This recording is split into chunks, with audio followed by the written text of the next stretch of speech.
Bueno, y seguimos con este excursus, la segunda parte de la actualidad del Apocalipsis. Como que él está haciendo una apología, el Padre, está defendiéndolo porque se ha dejado de lado y porque no se habla de los temas, de los novísimos no se hablan, ¿no? Contemplemos otro punto, dice. Los judíos sabían mucho del reino del Mesías, pero no sabían claramente de los dos reinos de Cristo, o sea, de sus dos venidas. Los profetas hablan de ambas per modum unius, la unifican como una sola, ¿no? Unitariamente, sea porque así fue la inspiración divina, sea porque las profecías escritas están amontonadas, por decirlo así, por los escribas que recogieron y escribieron los diversos recitados orales.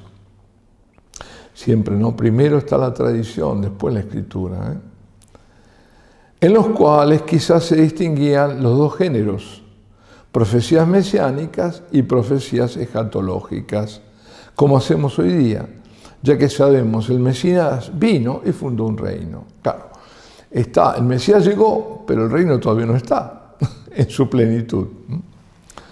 Y no siguió de inmediato el triunfo temporal y el otro reino perfecto, las bodas del Cordero y la restauración del trono de David. Y le dará a Dios el trono de David a su padre y su reino no tendrá fin, le dice el ángel a Nuestra Señora. De donde la exégesis de inmediato debió después de Cristo distinguir los dos sucesos, lo que ya pasó y lo que tiene que venir.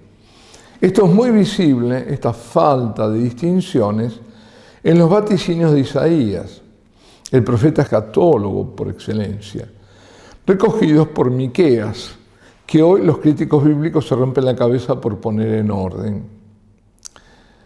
Sea como fuere, cuando vino el Mesías, los judíos se equivocaron. Este es uno de los fenómenos más asombrosos y la tragedia más grande que ha habido en el mundo. Trágico para el pueblo de Israel, ¿no? Sabían todo y pasó por alto. Estaban bastante preparados a equivocarse desde tiempo hacía.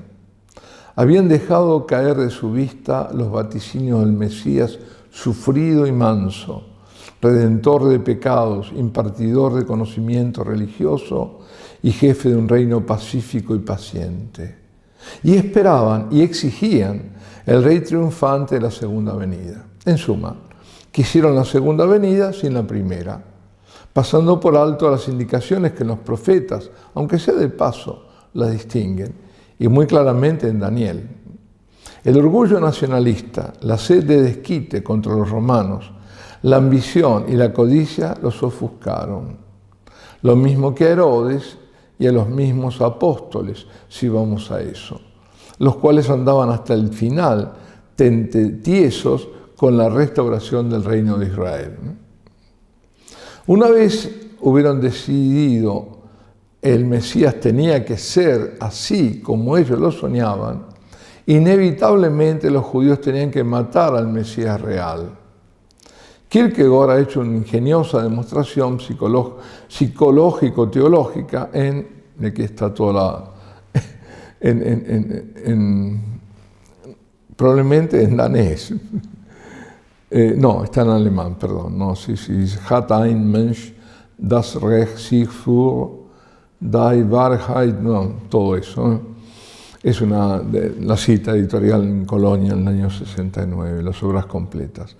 De que fatalmente los judíos o bien aceptaban el Mesías o tenían que darle muerte. Una tragedia que sobrepasa en calibre y consecuencia a todas las de Sófocles o Shakespeare. El padre Lacunza, en la segunda parte de su obra, discanta elocuentemente en forma de parábola acerca de esta tragedia. Lo mismo hace Newman en su Grammar of Absent. Ella es asombrosa. Pues bien, los cristianos podemos caer en la misma ilusión de los judíos y estamos quizás cayendo. Podemos hacernos una idea falsa de la segunda venida y pasarla por alto, y eso ha de ser uno de los elementos de la gran apostasía. Faltan todavía miles de años, afirman pseudo-exégetas modernos. Vemos que hoy día muchos exégetas, incluso católicos, desvirtúan de todas maneras las profecías, usando como instrumento el alegorismo o midrashismo. ¿Qué es la midrash? Midrash es una forma, digamos, de expresión, ¿no?, literaria de la Biblia. Entonces, son expresiones literarias, no es así. En el fondo es un cierto alegorismo, ¿no? En este libro he puesto ejemplos. El anticristo no sería más que una alegoría de toda la fuerza del mal. Mas como ellas están siempre presentes y actuantes en la tierra, no hay que temer esa dura crisis de la última persecución y el emperador plebeyo, que es todo el objeto del libro de San Juan. El reino de 1000 años no es sino todo el tiempo la iglesia, dicen, ¿no? Por poco que él se parezca hoy a un reino próspero y triunfante. Ese tiempo terminará en un instante, quién sabe cuándo, a lo mejor dentro de millones de años, en un relámpago de fuego repentino, que será el juicio final, y después el cielo. Considero que está totalmente absurdo todo eso, y si no, ¿para qué se escribió lo que se escribió? No exagero nada, dice, me quedo corto. Incluso uno de ellos, Teilhard de Chardin, que todavía se lo menciona, cada vez menos, bueno, menos mal, sostiene que la parusía o retorno de Cristo no es sino el término de la evolución darwinística de la humanidad, que llegará a su perfección completa necesariamente en virtud de las leyes naturales, porque la humanidad no es sino el Cristo colectivo. La doctrina enseña que la Iglesia es el cuerpo místico de Cristo, pero si toda la humanidad lo es, huelga el juicio final, el cual, en efecto, según el paleontólogo nombrado, Chardin decía que se presentaba como paleontólogo, aunque después hubo, no sé, si algún fraude o algún error garrafal de él en cuanto a paleontología. Dice, no es sino, según Teilhard de Chardin, el final de la evolución, donde de necesidad algunos tienen que llegar cola, y eso es el infierno, según él. Doctores de la fe se pretenden estos, y son tenidos de muchos portales. Incluso publican libros con aprobaciones episcopales. En gran peligro de ser engañados andan hoy los fieles. Uno de ellos, muy famoso del siglo XIX, y muchos de ellos hoy día, enseñó que la Iglesia antes del juicio universal tiene que llegar a un triunfo y prosperidad completos, en que no quedará sobre el haz de la tierra un solo hombre por convertir. Es decir, un solo rebaño y un solo pastor. Y sin más ni más, se cumplirán todas las exuberantes profecías viejo-testamentarias. Sí, ya está. De acuerdo a algunas profecías privadas, se imaginan al Papa, Pastor Angelicus, que debería haber sido Pío XII, reinando sobre todo el mundo apoyado en un monarca católico vencedor, que los franceses dicen será francés, Enrique V o Luis Carlos I, pues hasta el nombre lo saben. Los alemanes que será alemán y así otros, el cual, sin embargo, mandará menos que el Papa, pues el Papa mandará en todo el mundo y así en santas Pascuas y grandes fiestas, hasta la resurrección de la carne y después a mayores fiestas. Nada de eso se sostiene.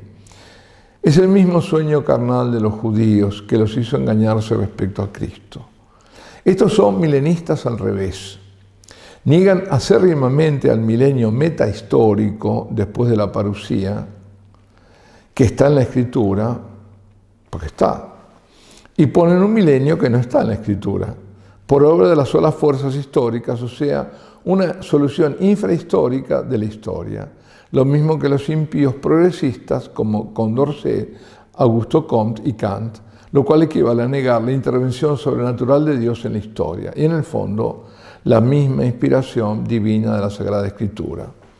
Dejémoslos pasar como la fiera corriente de Gran Betis, me dice el lector. ¿De dónde viene eso? Bueno, ante todo el Betis o Gran Betis es el Guadalquivir para los romanos. Y ese dejémoslo pasar como la fiera corriente de Gran Betis es un poema que se llama Epístola Moral, creo que a Fabio, de Andrés Fernández de Andrada, que fue un capitán del ejército español y un poeta entre el siglo XVI y XVII, y murió en la total pobreza, creo que en México. Bueno, sacó de ahí, ¿no? Eso no lo dice el padre, pero valía la pena buscarlo. Dice, dejémoslo pasar, ¿no?, como la corriente del Guadalquivir, del Gran Betis. Helas, no se puede. De verdad os digo que en los últimos tiempos surgirán hombres peligrosos, dice San Pablo, que despreciarán las Escrituras y se adherirán a cuentos de viejas, San Pedro dice. El Apocalipsis es el único antídoto actual contra esos pseudos profetas. Pues bien, dejemos allí el Apocalipsis, que es un libro oscuro y produce demencia, me dice un sacerdote, y prediquemos simplemente el Evangelio. El Evangelio se encuentra en el Apocalipsis abreviado, en los 3 primeros Evangelios, y para mejor, este sacerdote tampoco predica el Evangelio. Bueno. No se puede, me parece que va a ser más largo este discurso. El que deja allí el Apocalipsis canónico cae en los Apocalipsis falsos. La función profecía en sentido lato, los hombres capaces de especular sobre el futuro, es necesaria en una nación, tanto más que la función sacerdote y la función monarca. Si se arroja por la borda la profecía, se cae necesariamente en la pseudoprofecía. Hay hoy día una abundante y muy en boga literatura apocalíptica falsa, que dicen algunos críticos es la literatura de la nueva era, que se extiende y se va a extender cada día más, que ha suplantado la copiosísima novela policial, que es un medio de mejorar a la gente, en donde hallarán ustedes las más puras delicias, a pure delight. Dice esto Van Vogt, Destination Universe. Se refiere a la llamada fantasciencia, ciencia ficción, de la que en efecto se publican centenares de novelas, algunas muy bien escritas, la mayoría apocalípticas, y la mayoría de esa mayoría hórridas y desesperantes. Otra rama de la literatura apocalíptica es la que llamamos literatura de pesadilla, como Orson Welles, Kafka, Wells. Orson Welles y el otro Wells, ¿no? El cual puede llamarse el papi del género anterior, la fantasciencia, aunque lo inventó inocentemente y católicamente Julio Verne, y lo cultivaron antes de Wells, Robert Benson y otros. La tercera rama la constituyen los ensayos utópicos acerca del futuro, que son abundantísimos y en los cuales ha caído incluso el historiador Arnold Toynbee. Todo esto es profecía, quiere decir pseudoprofecía a veces, profetas del anticristo. No quiero extenderme acerca de este nuevo género de visiones en el cual la imaginación no tiene vallas, dice Van Vogt, purtroppo, lamentablemente, que conducen al lector al terror o al desaliento, o bien, y son las menos, a ilusiones eufóricas acerca del futuro. La mayoría son disparatadas y no es el menor mal influjo que irradian. Voy a dejar aquí porque todavía da para más. Aquí dejamos este excursus.